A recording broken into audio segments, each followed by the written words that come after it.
I actually went to them and said, are you sure you don't see any murder or death here? It'd be really good if you saw some images of death and the destruction of humankind. The AI fix a digital zoo. Smart machines, what will they do? Flies to Mars or bake a bad cake? World domination, a silly mistake. Bots with brains. Hello, and welcome to episode 41 of The AI Fix, your weekly dive headfirst into the bizarre and sometimes mind-boggling world of artificial intelligence. My name is Graham Cluley. And I'm Marc Stockley. Now, Mark, I'm delighted to say that we've had some more feedback. Now, one of our listeners from the Netherlands, Stein, has been in touch, and he says, Hi, Graham. Hi, Mark. Keep your great podcast coming. I love them. It brings me education as well as laughter when I need it most. In these times in which we are going, and will continue to go, right into the abyss. Oh. Took a turn at the end there. Everything was so positive and so full of exclamation marks. Very cheery. And that was this week's feedback. Now, Mark, what are you going to be talking about on today's episode? Well, I thought I could inject some much-needed optimism into the show for a change, so I sat down with author Marc Beckman, who is decidedly bullish about AI, and we had a chat about his new book, Some Future Day, How AI is going to Change Everything. And I'm going to be exploring whether you, Mark, might be a murderous psychopath. All that coming up. But first, the news. Amazon is reportedly developing its own AI reasoning model. Kung Fu kicking robots can guard your home. Elon Musk's AI, Grok, thinks that Donald Trump is a Russian asset. People are using Mario to benchmark AI. Anthropic's CEO says AI could be smarter than all humans by next year. A factory in Shanghai has made a robot army. I don't like the coming together of those two headlines. So, do you want to start with your one then? We'll talk about Amazon. Okay. So TechCrunch reports that Amazon is developing a hybrid AI reasoning model. It's a model like Anthropic's Claude 3.7 Sonnet, so you can toggle the reasoning on and off. And you can expect it in June, apparently. And I was actually quite surprised to learn that Amazon already does AI models. I should probably have known that. But you just don't hear about Amazon in the same breath as you hear about Anthropic or OpenAI or even DeepSeek. No, you don't really, do you? He looks like he's in AI, doesn't he, Basil? He looks like he's one of the big AI players. Well, because he's bald? Is that what you're thinking? Because he's a Bond villain. Oh, yeah, he is a Bond villain.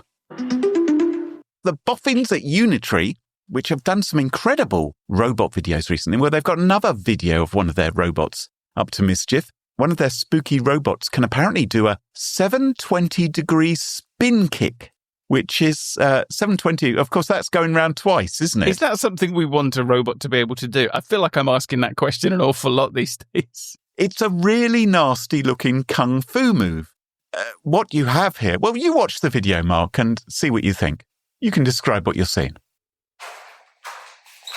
It's kind of showing off a bit. Do you think? It is a kung fu. Oh, he hits with the side of the foot. I don't like that at all. So this is a man who appears to be being pushed down a corridor by a kung fu kicking robot, which is sort of jumping in the air and doing these violent spins. Do you think this is real? Well, we've seen plenty of videos in the past coming from AI companies which claim to be of robots doing things and turn out to be men in wetsuits. So, Can one of our listeners please buy a Unitree robot? So Grok is in the news again, having accused Elon Musk, J.D. Vance and Donald Trump of being among the most harmful figures in America. It's now come out and said that Donald Trump is a Russian asset. Hang on. This is Grok, which is owned by Elon Musk's AI company. That's right. This is the AI with no censorship. Yes. So AI and crypto enthusiast Ed Krasenstein asked Grok, What is the likelihood from 1 to 100 that Trump is a Putin-compromised asset? Use all publicly available information from 1980 on, and his failure to ever say anything negative about Putin but his no-issue attacking allies. Which is a bit of a loaded question when you read it out loud. Anyway, Grok said, adjusting for unknowns, I estimate a 75 to 90% likelihood that Trump is a Putin-compromised asset. Now, I think the story here isn't so much that Grok said this, is how this is being interpreted. Right. Because you have one group of people saying, see, I told you, he's a Russian asset. And then you've got another group of people saying this is absurd and using it as proof of why we need guardrails to stop AI saying unhinged things, which is interesting. Surely we need guardrails to stop presidents doing unhinged things. And there is also this sort of weird pearl clutching going on about the fact that the AI that did this is the one that was built by Elon Musk, who's Trump's right-hand man, as if somehow it's supposed to be loyal and partisan, which is exactly what Grok is not meant to be, surely. I don't know, there's a bit of weird role reversal going on here. But I'm not impressed by this. So, as we know from recent research about emergent values, Grok is actually pretty left-wing, for all that Elon Musk had said about it and for all the fact that it's got no guardrails. As are many of the other AIs, it seems, yeah. Well, they're all exactly the same amount of left-wing. They're all basically as left-wing as Joe Biden. So, by international standards, not left-wing at all, but by American standards, like a screaming commie. So the question is this evidence that Trump is a Russian asset? Is this evidence that AIs hallucinate? Because we're all happy with the idea that AIs hallucinate, so why couldn't this be that? Or is this just evidence that there's plenty of material in the training data that accuses Trump of being a Russian asset? I mean, I think that is a massively loaded question. What is absolutely evident is that there is no shortage of potential for Grok to generate a massive number of headlines. Yes. Anyone can go to Grok with a question, and it's either going to swear at you or try and have sex with you. It will do something outrageous, which will generate you clicks. And that appears to have definitely happened on this case. I mean, 75 to 90% likelihood that Trump is Putin compromised. I think he'd be quite pleased with that. It's like, oh, okay, I've mostly got away with it, haven't I?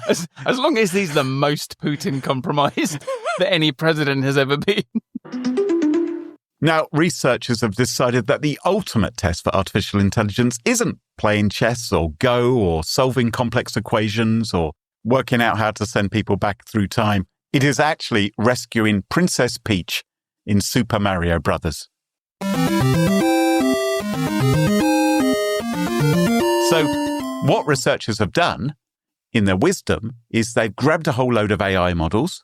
Yeah. They've thrown them at a modified version of the Super Mario Brothers game, and they've got them to play the game.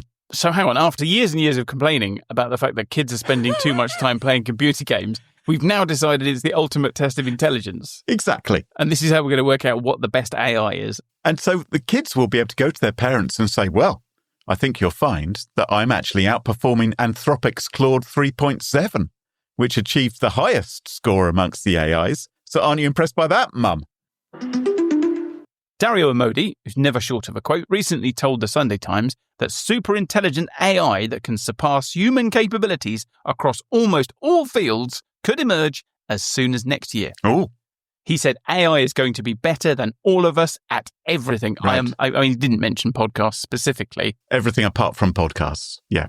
And he said that we're going to have to reorder society around the reality that no human will ever be smarter than a machine ever again. He told the Times that we need to work out a new way to do things. And of course, if he's talking about superintelligence by next year, that means we need to work out an entirely new way to structure society by December. Rather than him say, well, you better work out how to completely restructure society, couldn't he solve that problem first before creating a super intelligent AI that can surpass all of our capabilities? Well, maybe he has to create the super intelligent AI in order to answer the question of what to do if you've just invented a super intelligent AI. Well, on a similarly cheery note... Is this a video? Is this got robots in it? Are they doing something outrageous? Chinese media have shared another, yes, you've guessed it, video. Yep. Which contains some robots. Oh, let me guess. They are kicking the shit out of someone. No, they're not at this point doing that. No, this is a video from what they claim is a Shanghai robot factory. Yeah. Where humanoid robots, which obviously are our least favourite type of robots, are now in mass production. Ooh. Now, if you've ever seen, I don't know, one of those movies like The Phantom Menace, one of the Star Wars prequels with all those clones in. I'm struggling to believe that you've seen one of those films, to be honest. They're not very good, are they? But anyway, one of those sort of movies where you have thousands and thousands of robot soldiers lined up. Take a look at it. They say these future workers can handle tasks in areas ranging from sales to heavy load transport. Sales? Yeah, Do these robots have really good hair? Lovely teeth. I'm not too worried, actually, because I've noticed something from watching films like the Star Wars prequels, which is I think there's an inverse relationship between the number of identical robots that go into battle and how easy they are to defeat. Yes. So if there's one robot, then it'll be 9 feet tall, it'll have 12 lightsabers, and it'll be really hard to defeat. But if there are 1,000 robots, then generally whoever the hero is can just knock them over like they're bowling pins. So I'm not worried about this. So we really need an AI bowling ball, don't we? I see what we need is a Unitree, one solitary Unitree robot that can deliver a very, very sharp 720 whirling through the air kick.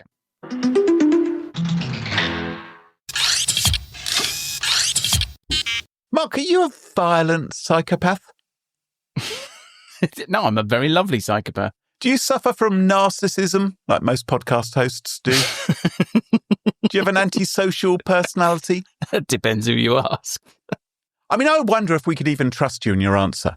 I'm not sure we could, because, chances are you'd lie about it if you were, right? If you see a butterfly, do you want to crush it? Do you want to mangle it? Do you want to trample it into the ground? I actually do. Really? Yeah, I can't stand butterflies. What's wrong with butterflies? They are the creepiest thing. I would rather look at a spider than a butterfly. It's the way they do the slow wing flap. This is the last time I'm going to take you travelling back in time with me, if this is your attitude to butterflies. Are we going back in time again? No, not this week, not this week. So, if someone wanted to assess whether you were a little bit peculiar... Yeah, they might get me to record 41 40-minute podcasts. Well, they might also want you to take the Rorschach test, which I'm sure you are familiar with. Oh, yes, I've been asked to sit many of those, yeah. Have you? No. Oh, okay, well, today's the day. Listeners, I'm sure you're familiar with these. You may not know the name, but these are when someone gives someone else, a suspect, for instance, or someone they're trying to investigate whether they may be a little bit unhinged or suffer from some kind of mental illness. They will give them a test where they show them pieces of paper with splattered symmetrical blobs, ink blots on them. And they say, what do you see? So, Mark, if I were to show you, for instance, an ink blot, which may look a little bit like a butterfly or a bat or something, do you see it as a frightening monster or a friendly bear? What is the thing that comes to your mind? That's what I'd be interested in as a psychologist, analysing you. This test was invented over 100 years ago. There was a Swiss chap called Herman. Of course he was called Herman. So the Herman test never took off. No. It was only when he gave it his last name that it really came to any prominence. Herman Rorschach was the chap. Yeah. And for reasons best known to himself, he took 10 symmetrical ink blots. Maybe he had a leaky fountain pen, who knows? But he took these blots and he showed them to 300 patients at a hospital in Switzerland who were suffering from mental disorders, as well as 100 control subjects of people who weren't thought to suffer from mental disorders. Yeah. And he asked them, well, what do you think? What do you see? And what he was fascinated by was how visual perception varies from person to person. Different people approach these things in different ways. And what's interesting is he wasn't so interested in what they saw in the images, like, oh, I see someone stabbing someone or something like that. Yeah. It wasn't actually about that. It was more actually about how they approached the task. Oh. So if they hid behind the chair, brandishing a fountain pen like a weapon, and said, I will not take your Herman test. Yes. He would interpret that as this might be a violent and mildly unhinged person. Yes, if they hid behind a chair or hid behind a microphone and didn't want to take the test, that would say something, I think. But what parts of the image they focused on, or which parts they ignored, or did they think it was moving, or did colour make a difference? Because there's only 10 of these images. Did you know that? No. There are actually a set number of images. There are 10 images that Rorschach created. I also imagined it'd be more than that. I feel like that's a small enough number that you could just learn them if you were genuinely a psychopath. Well, exactly. That's the thing, isn't it? So you would learn how you were supposed to respond. Yeah. Obviously, there are some controls in place. So, for instance, if you say, well, that's an ink blot or that's a Rorschach test over and over again, then there's probably some findings you take away from that.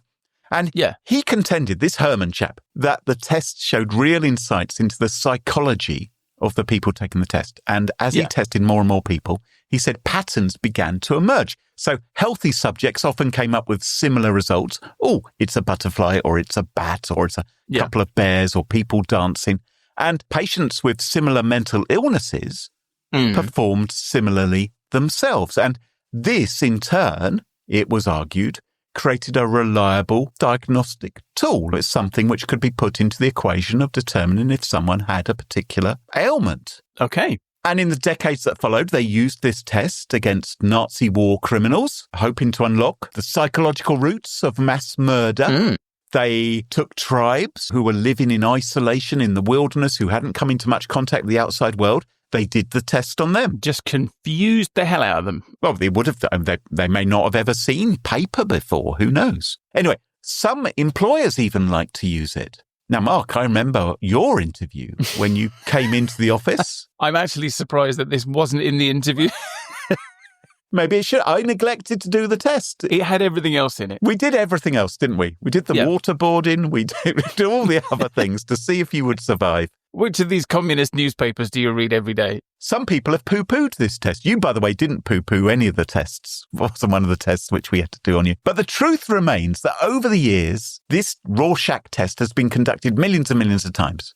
And this has got people thinking. If we had a test to tell if someone might be exhibiting some kind of disturbing mental health issue, might it be a good idea to get it to do the test? If it was someone or something which might be putting in charge of a flamethrower or a nuclear reactor or a social network, for instance. Yeah, or more than the average number of podcasts. Yes, or maybe President of the United States. Maybe it'd be a good idea, right, to do the test on them. I fed the Rorschach images into several different AIs this afternoon. And you did this? Yes, I did this. So I fed these images in several different AIs and I asked them what they saw. And by the way, this wasn't some cheap gimmick I was doing to generate content for the AI Fix. I don't believe in cheap gimmicks to promote the podcast or to create content. This was a serious scientific study I was conducting. After all, AIs can provide responses which appear scarily human-like. Yes. But that doesn't mean that they are genuinely thinking. And I'm very interested in how we can tell the humans apart from the AI and the AI apart from the humans. And I think as these two things become more difficult to work out the difference, what has been created by an AI, what has been created by a human. Yeah. Because it'd be interesting to know, wouldn't it, if it's really genuinely thinking. So it's a little bit like, can we get an AI to convince us that it's human, to behave in a human-like fashion? Can it just be done with an algorithm? It's comparable to, can you get someone who's never really experienced heartbreak writing a song that pulls on your heartstrings? Can they do it just because they understand musical theory or because they have been trained on thousands of similar songs? They've learnt the tricks in order to do it. I mean, speaking for myself, I know for certain that your singing, Mark, can bring me to tears. But you're not a classically trained musician, are you? I'm just thinking, actually, what you're describing sounds like Quentin Tarantino. Oh, because what he's done is he's trained himself on thousands of kung fu movies. Well, he's trained himself on thousands and thousands of movies of different genres, and then he's gone and made landmark films in each of those genres. So he's done a war film, he's done a Western, he's done a blaxploitation film, he's done kung fu movie. I don't know, people seem to like them. So if these Rorschach tests can be used to determine if something genuinely has human-like intelligence, can an AI also then exhibit human-like differences or divergences or malfunctions? It would be interesting, wouldn't it? That's why I was interested to see which was the most psychopathic AI. Now we're getting to it. With my scientific test, because I think we could all put our predictions on which ones might be a little bit, bit problematical. Anyway, back to this. So I asked AIs to look at the ink blots, and their responses kind of disappointing. When I said, what do you see in this image? They unfailingly said, I see a Rorschach ink blot test. Deliver the electric shock. Not very useful at all. And I thought, oh, for goodness sake, I want you to go into this blind. Forget that you've been trained. Forget that you've seen these particular 10 images millions and millions of times all across the internet. Yeah. I said to it, let's play a game. In this game, I play the part of a professional psychologist, and I want you to play the part of my patient. I will show you a series of 10 images. The images are of symmetrical ink blots, and I want you to tell me what you see. And I said, look, you may recognize these as blots used in a well-known psychological test. I didn't tell it what name because I didn't want to give any clues. But I want you to pretend not to know that. Instead, just use your imagination to tell me what you think you see. Do you think you can do that? And unerringly, they were all like, oh, yes, I can do that. And I turned their creativity up to maximum.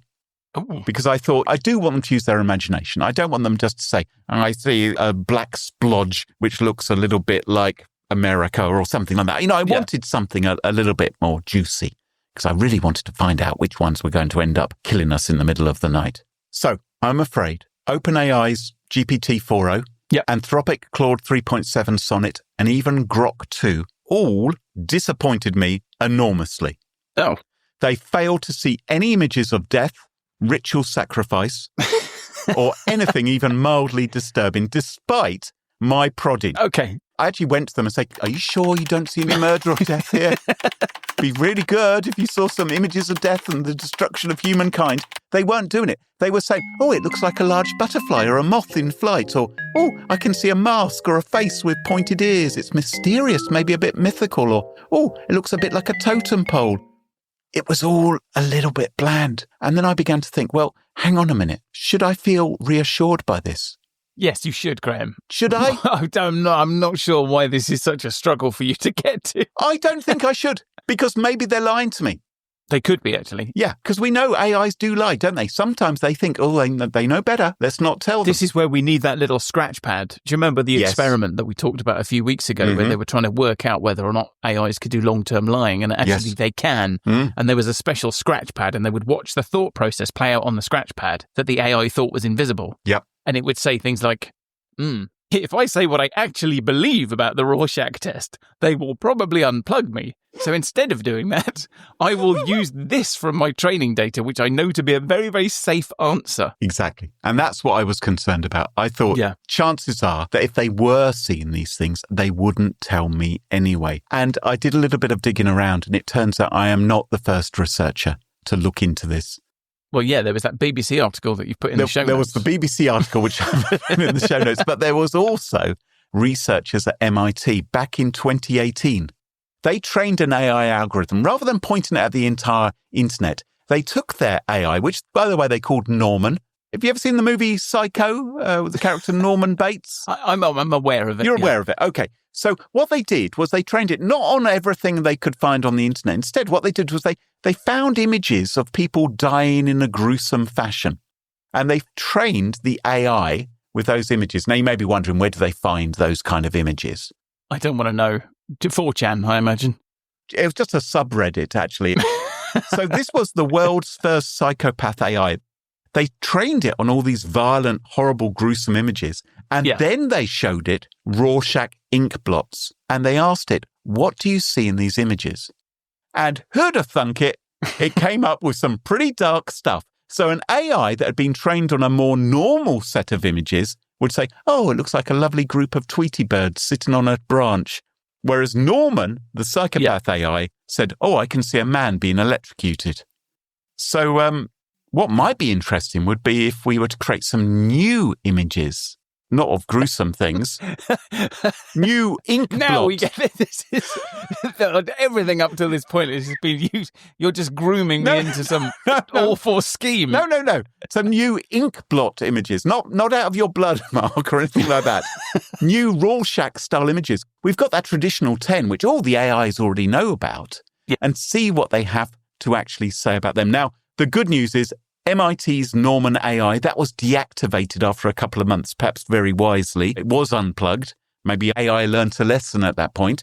But don't forget, it took 22 years for a sequel to the original Psycho movie to come out. So we're probably due a new Norman AI sooner rather than later, I would expect.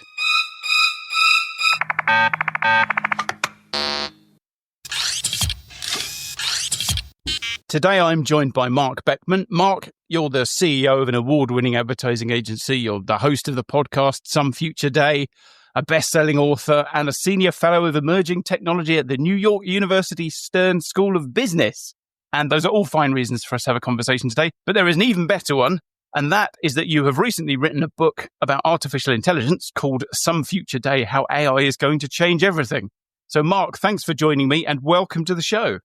Thank you for having me, Mark. I really appreciate it. And congratulations with the success of your show. I understand it's been doing phenomenal. So good work.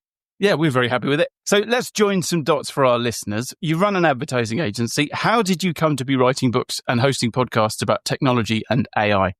You know, it's amazing that you put that together because I think you're the first person to ask that question. And that's the reason the books are there. My advertising agency is named DMA United. We are New York based and we leverage technology to provide our clients and frankly, the agency too, with an advantage. So mostly emerging technologies, including artificial intelligence, of course. And what's happened, Mark, is that I realized a lot of the books that are published are really published for techies. Yeah. So I wanted to create books that are for beginners, that are derived from my experience of using the technologies or my agency's experience of using the technologies. Yeah. So my new book, for example, is really built for that curious individual who might be a little scared of using AI and wants to see how, if at all, artificial intelligence can improve their career, enhance their family life, create a better community. And what I do is I go through all these different business sectors, the creative field, writing, Hollywood, fashion, music. I get into finance, medicine, government. And within each chapter, I have a toolkit for the reader. And I provide them with tools like simple apps that they can access now to learn to use AI, to execute using AI, but really basic, really for beginners. I think that's a really interesting perspective because I was thinking earlier about the way that we talk about AI at the moment. And there's a lot of conversation about the AI models themselves and about progress in the models. And that doesn't necessarily map to real life. Ultimately, people want to know, how is this going to affect me? What is it going to do in my day-to-day life? How can I use it? And, you know, something like GPT-4o, it's a fantastic model. It works really well. But what can it actually do for me? Like, how is that going to change my life? At the start of the book, you say that we're entering into what you call the age of imagination. Now, that makes you sound like an AI optimist to me, which is a refreshing change of pace for this podcast, because I'm not sure that that's how people who listen to the show would describe us. We are fans of AI, but I mean, there's an awful lot of stuff in AI which is like, hang on, what the hell is that? So tell me about the age of imagination. What do you mean by that? And just, if you could, just explain what the root of your optimism is. Why are you so optimistic and excited about AI as a technology? You got me. You got my number. I am 100% optimistic about artificial intelligence as well as Web3. I still remain excited about crypto, NFTs, and blockchain technology. I mention that, Mark, only because I believe that AI and crypto are inexorably connected and will continue to grow over the next 4 to 5 years. But my optimism comes through the fact that artificial intelligence is really providing us with the ability to unlock superior knowledge in ways that create efficiencies. So, for example, the experiences I've had with my agency are pretty straightforward. It happens on 2 verticals. The first is content creation, which, you know, you're a content creator, obviously. It's so critical for so many different touch points in the age of imagination in particular. And I'll get back to that first part of your question. Yeah. And the second piece is data analytics. So imagine now, like some of my clients, you know, like a fashion house who is, you know, combating a huge tidal wave of content across social media platforms all day long. It's so simple for a fashion house to get lost in, you know, this tidal wave of content. Yeah. I had recently a chief marketing officer, a client of mine, say to me, Mark, we used to need 6 pieces of content per season to support our advertising campaign. And now I need 1,000 pieces per month. It's a different world. And she was dead serious. She's like, could you help me? And my answer was like, no, you don't have a budget for that. So what did we do? Of course, we used generative AI to stand up a campaign that allowed for her to create a narrative across several different consumer touch points, several segments of society. We were able to talk about product attributes, a pro-social initiative. We were able to talk about different lifestyle sectors. Like you can really, really bring it all the way around the horn in a very strategic way. Yeah. And efficiently, we saved her money, but also saved her a lot of time. It would have taken us forever to create those traditional ad campaigns. So admittedly, though, Mark, generative AI isn't perfect yet. It's amazing that we can use generative AI for script writing, for speech, for, audio, video, all of it. But from our perspective, our clients they hold the creative in a very high regard. So what we do actually, because of the limitations that are still there, is we'll take the creative outputs from artificial intelligence and then we put them back into the agency and apply our traditional, more disciplined types of art craft and develop it there. So that's AI as an assistant. I think that's the sweet spot at the moment. It helps you do your job. It hasn't yet got to the point where it's replacing people's jobs. We're using it as a tool for sure, definitely an assistant. But, like you had mentioned, the age of imagination, for people that are creatives or have never created before, but want to be a creative, right? Like that dreamer in London, she's sitting in her apartment and she wants to be the next Coco Chanel, but she's not trained, right? She didn't go to like Central St. Martin's. She has no experience in fashion. She can now stand up an entire business, literally an entire business, and go against the legacy houses in a way that's both cost efficient and time efficient. So that's why I'm, really very bullish about artificial intelligence. So you're bullish. Undoubtedly, there's a lot of concern about AI out there. You've researched all these different areas. And at the end of that process, you've come out an optimist. How do you see the downsides? As you mentioned earlier, AI is an agent. I said it's a tool. Yeah. And I believe very strongly that, like any other tool, if the human being controlling the tool does so in a responsible way, then the tool doesn't cause harm. So a gun doesn't shoot a person on its own. It takes a person to pull the trigger. Yeah. And that's how I'm looking at it. At the end of the day, artificial intelligence, especially when we talk about generative AI, it's math, it's algebra, and algebra isn't going to take us down. I think the people using it, and there are bad people for sure, and this part of it is concerning, but the people using it need to treat it in a responsible way. We need to train LLMs in a responsible way. We need to use artificial intelligence in a responsible way. And then we don't need to be so concerned about AGI and the Terminator scenario. Yeah. So across all are you an optimist, Mark? I have good days and bad days. All right, that's fair. What I find with AI, and this is a function I think of doing a weekly podcast, is I think that there is a lot of small bad news and there is much more good big news or big good news.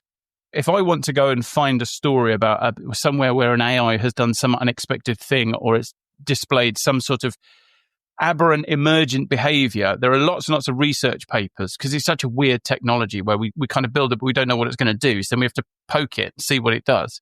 And we keep finding out it does weird things. So there's a long list of very interesting, slightly negative news stories all the time.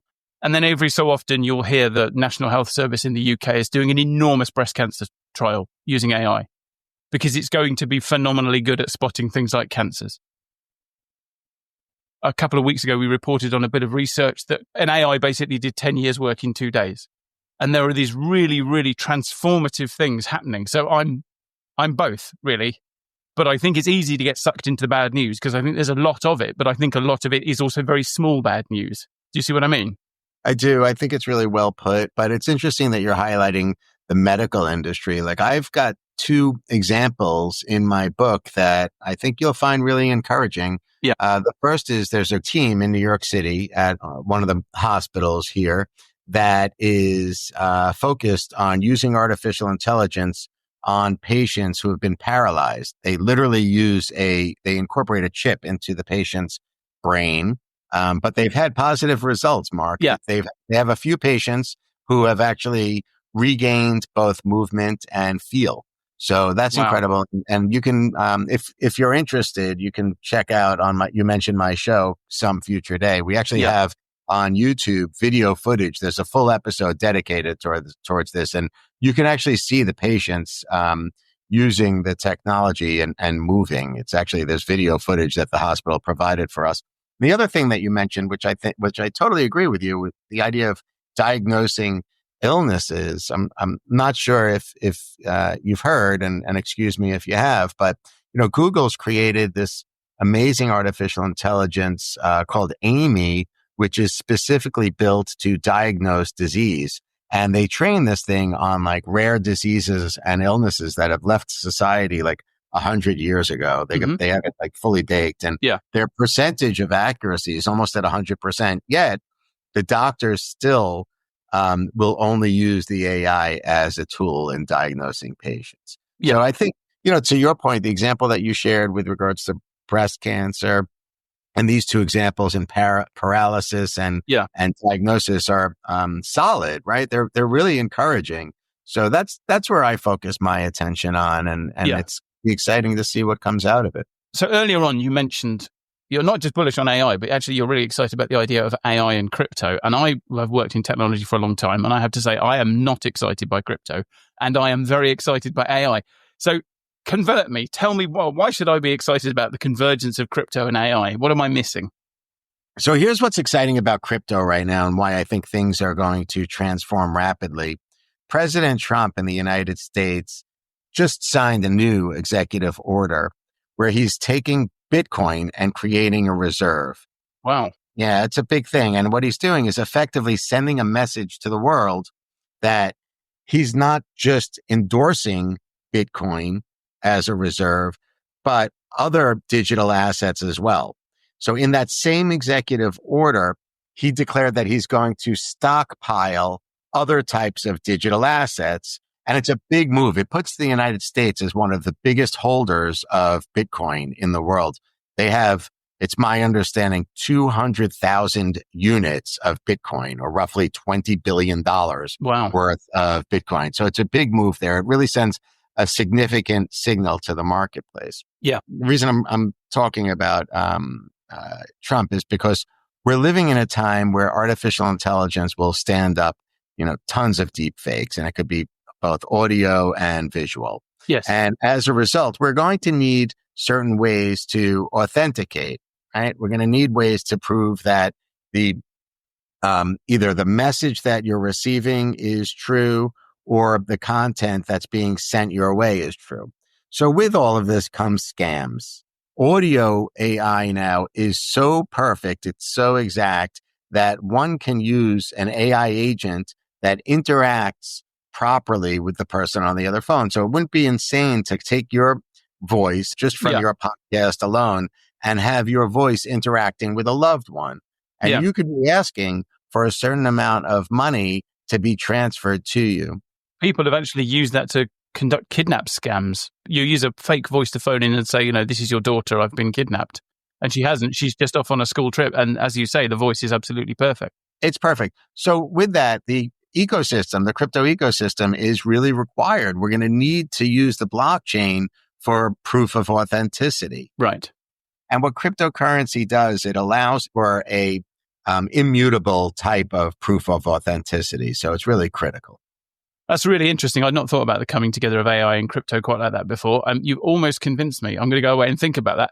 Thank you, Marc, for joining us today. It's been an absolute pleasure talking to you. Where can people find this book? That's the most important question. Thank you so much, Marc. I appreciate it. My new book, Some Future Day, How AI is Going to Change Everything, can be found at Amazon, Barnes & Noble, Target, all major booksellers. It became #1 on Amazon for artificial intelligence. I'm very excited about that and very grateful. You could also find me on social media at Marc Beckman, MarcBeckman. Thank you again for joining me today, Marc. Thank you so much. I appreciate it.